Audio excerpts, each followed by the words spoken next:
Nous avons vu au cours de notre étude sur du dipôle RLC série qu'il peut être siège d'oscillation amortie pseudo-périodique pour des valeurs de résistance suffisamment faibles.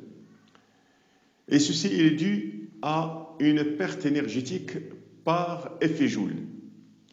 Alors maintenant, dans cette partie, nous allons essayer de chercher comment entretenir, comment préserver des oscillations périodiques non amorties dans ce circuit RLC série. Et pour cela, nous allons monter avec ce circuit RLC un autre dipôle qui va permettre de compenser l'énergie que le circuit RLC perd à chaque instant. Alors comme ça, son énergie va devenir constante et les oscillations vont redevenir périodiques non amorties. Alors, commençons par l'étude du comportement d'un dispositif qui va nous permettre d'entretenir les oscillations électriques dans un circuit RLC. Alors ce dispositif, il est composé d'un amplificateur opérationnel, de ces trois résistances, la première 1 kΩ, la deuxième 1 kΩ, la troisième 2 kΩ. Et je vais monter ce circuit avec un générateur 6 volts, de tension continue 6 volts, et un conducteur ohmique de résistance R égale 8 kΩ. Ensuite, je vais mettre ici un ampèremètre pour déterminer l'intensité du courant électrique. Et ici, un voltmètre pour déterminer la tension électrique aux bornes de ce dipôle. Alors, commençons et nous allons faire varier, pour cela, nous allons faire varier cette résistance qui est égale maintenant à 2 kΩ. Alors, pour 2 kΩ, nous allons mesurer la tension et l'intensité. Ensuite, on va faire la même chose pour 4 kΩ et pour 6 kΩ. Alors, pour 2 kΩ, nous avons l'intensité, c'est 1,001 mA et la tension, moins 2,005 volts. Observons d'abord que la tension, elle est aux bornes de ce dipôle, elle est négative. Et calculons le rapport U sur I pour cette valeur de 2 kΩ. Donc, U sur I est égal à 2,005 sur 1,001 et je dois convertir le milliampère en ampère. J'obtiens moins 2000 ohms parce que U sur I, ce rapport est là la dimension d'une résistance. Donc, l'unité sera l'ohm. Et ça veut dire que c'est moins 2 kΩ. Ceci pour 2 kΩ. Observons ce qui se passe pour 4. Alors, lorsque je fais varier et je donne la valeur de cette résistance et que je lui donne la valeur 4 kΩ, je vais observer encore le courant, l'intensité du courant I et la tension. Alors la tension, moins 6,048, l'intensité du courant 1,506 mA. Je vais faire de même le rapport U sur I égale, alors j'obtiens moins 4000 ohms, ça veut dire moins 4 kΩ. Troisième valeur, 6. Alors 6, ça donne moins 17,09 volts, 2,886 mA. Alors observez que la tension ici, elle est toujours négative.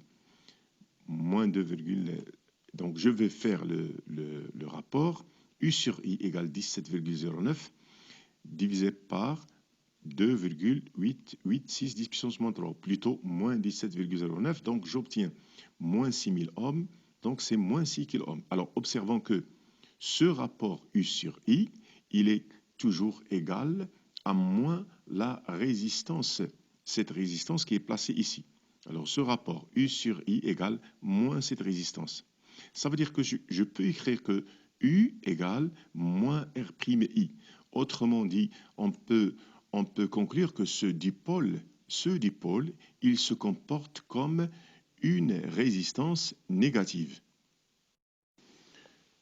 Nous allons monter ce dipôle qu'on vient d'étudier avec un circuit RLC série dans lequel le condensateur a une capacité de valeur 470 microfarads. R égale 10 ohms, c'est la résistance totale du circuit RLC, et L égale 1 Henry. Alors nous allons charger le condensateur par ce générateur de tension continue 6 volts, et nous allons, à l'aide de l'interrupteur, nous allons basculer l'interrupteur pour décharger le condensateur dans ce circuit RL et ce dipôle. Et nous allons observer ceci pour plusieurs... Nous allons visualiser la tension UC au cours de la décharge à l'aide de cet oscilloscope, ça veut dire sur cet écran. Et nous allons faire ceci pour plusieurs valeurs de la résistance R'. Alors ici, dans le premier cas, R', je l'ai enlevé du circuit, ça veut dire R' égale 0. Ensuite, je vais la faire varier. Alors on commence par R' égale 0. On charge, alors le condensateur il est chargé, on va le décharger. Alors observez ce qu'on obtient. Donc on obtient des oscillations du circuit RLC, des oscillations électriques amorties, pseudo-périodiques. C'est le cas où R' égale 0. Maintenant, prenons R' égale 2. Charge du condensateur. Ensuite, décharge. Alors observez ce qu'on obtient. Alors ici, on obtient aussi des oscillations électriques pseudo-périodiques amorties, mais moins amorties que pour R' égale 0. Ensuite, charge du condensateur et on va faire varier la résistance R'4. Ensuite, décharge. Pardon, décharge. Donc, voici ce qu'on obtient. Observez que les oscillations sont aussi pseudo-périodiques, mais encore moins amorties que pour 2 ohms. 6. Alors, pour 6, charge du condensateur, décharge. Voici ce qu'on obtient.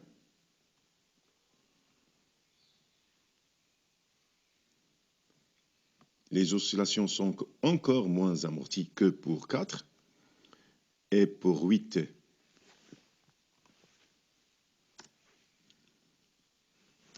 charge du condensateur, ensuite décharge. Observez, les oscillations sont encore pseudo-périodiques, mais encore moins amorties que dans le cas de 6, ça veut dire de 6 ohms, ça veut dire plus R' augmente, plus les oscillations sont moins amorties. Ensuite, pour 10, alors 10, la valeur R' égale 10 ohms, représente exactement la valeur de la résistance totale du circuit RLC. Ça veut dire R', je vais prendre maintenant R' égale la résistance totale R du circuit. Je vais mettre 10. Ensuite, charge, décharge. Donc, observez que, dans ce cas, les oscillations sont non amorties lorsque R' égale R. Sont non amorties périodiques. Alors, je peux me poser la question, quel est le rôle de ce dipôle qu'on a déjà étudié avant, lorsqu'on l'insère avec un circuit RLC série. Alors, tout simplement, le circuit RLC, il perd à tout instant une quantité d'énergie par effet Joule dans la résistance R, égale 10 ohms. Alors, ce dipôle, quel est son rôle? Alors, ce dipôle, il restitue, ou disons, il compense cette énergie perdue par une énergie égale à tout instant, ce qui permet au circuit RLC de garder un régime périodique sinusoïdal non amorti. On peut mesurer aussi la période de ces oscillations entretenues, de ces oscillations sinusoïdales périodiques non amorties, entretenues par ce dipôle. Alors cette période, selon les données de l'écran, vous avez ici 2,8 division multiplié par 0,05 secondes par division. Alors j'obtiens cette période égale 2,8 fois 0,05, c'est 0,14 secondes. Je vais la comparer avec 2π racine de LC. Alors L, c'est 1 Henry et C, c'est 470 microfarads. Donc, j'obtiens 2π racine de LC égale 2π racine de 1 fois 470 10 puissance moins 6, parce que je dois convertir en farad, égale 0,14 secondes, approximativement. Alors, observez que cette période obtenue, cette période des oscillations sinusoïdales non amorties, périodiques, cette période, leur période, elle est à peu près égale, ou bien elle est pratiquement égale à la période propre du circuit RLC. Et on pratique pour entretenir les oscillations de façon qu'elles soient sinusoïdales non amorties, on doit utiliser un circuit de ce type. Alors le dipôle RLC, le circuit étudié, c'est un circuit de résistance totale. Ici, R représente la résistance totale du circuit RLC. Et on va le mettre en série avec un autre dipôle délivrant une tension U égale moins R'I. Alors, observez que ce dipôle, il joue le rôle d'un conducteur ohmique, mais de résistance négative, moins R'. Alors, nous allons appliquer la loi d'additivité des tensions, UC plus UR plus UL plus U égale 0.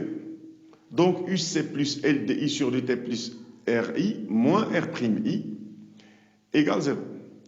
Or, I égale dQ sur dt et Q égale CUC. Donc, I égale C DUC sur dt et DI sur dt est égal à C d carré UC sur dt carré. Donc, on obtient UC plus LC, je remplace DI sur dt, DI, la dérivée de I par rapport au temps, par son expression. J'obtiens UC plus LC d carré UC sur dt carré. Et je vais mettre ce terme à droite. J'obtiens égal R' moins R facteur de I. Alors, les oscillations dans le circuit RLC sont sinusoïdales non amorties si UC plus LC d carré IC sur dt carré égale 0. C'est ce que nous avons démontré avant pour un circuit LC. Ça veut dire pour un circuit pour lequel la résistance est nulle. Alors, pour que ces oscillations soient sinusoïdales non amorties, il faut que ce terme soit nul. Donc, il faut que R' moins R soit égal à 0, d'où la valeur de cette quantité R', elle doit être égale à la résistance totale du circuit RLC. Donc, on doit mettre, pour maintenir les oscillations non amorties, sinusoïdales, il faut ajouter au circuit RLC un dipôle délivrant, de cette façon, délivrant une tension U égale moins R'I, telle que R' égale R', elle doit être égale à la résistance totale du circuit RLC.